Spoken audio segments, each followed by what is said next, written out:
Europe 1, le journal de Roland Garros. Quelle transition tout trouvée. Merci beaucoup Anissa Haddadi. Bonjour Axel May. Bonjour. Le journal de Roland Garros, 14 ans après Marion Bartoli, 20 ans après Marie Pierce. Est-ce qu'on aura une Française en demi-finale à Roland Garros? Eh bien, après avoir réalisé un exploit monumental, et je pèse mes mots, il y a 2 jours face à la numéro 3 mondiale, Loïs Boisson, 22 ans, s'attaque en quart de finale à la numéro 6 pour une place en demi.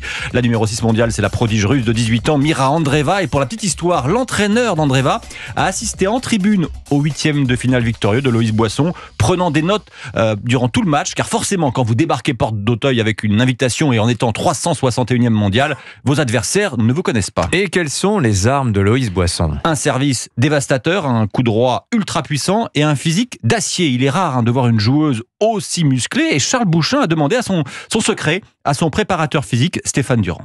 Souvent, on croit que sous prétexte que les gens sont musclés, c'est qu'ils vont dans la salle et qu'ils soulèvent des poids. Non, c'est qu'en fait, elle met tellement d'intensité et elle met un engagement musculaire tellement important dans chaque frappe de balle que du coup, elle est comme elle est. Il y a une part aussi de génétique en ça, tout simplement aussi.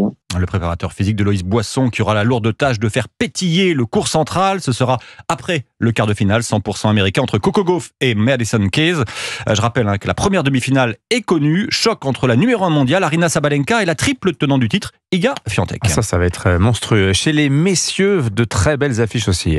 Oui, alors je rappelle qu'hier soir, le tenant du titre, Carlos Alcaraz, a balayé en 1h30 l'américain Tommy Paul. Fallait pas arriver en retard pour rejoindre en demi-finale l'italien Muzetti. Aujourd'hui, après les 2 quarts de finale féminins, le numéro 1 mondial, Yannick Sinner, affrontera le roi de l'amorti, le joueur venu du Kazakhstan, Alexander Bublik. Et en session de soirée, Novak Djokovic, qu'on ne présente plus, défiera l'Allemand Sacha Zverev, finaliste l'an dernier. Et je termine par ce très mauvais bilan des Français chez les juniors, auxquels on était plus habitués. Sur les 29 garçons et filles engagés, aucun n'a franchi le 2e tour. Ah oui, c'est pas terrible. Ils feront mieux l'année prochaine. Merci beaucoup Axel May, le journal de Roland Garros, Europe 1, radio officielle du tournoi.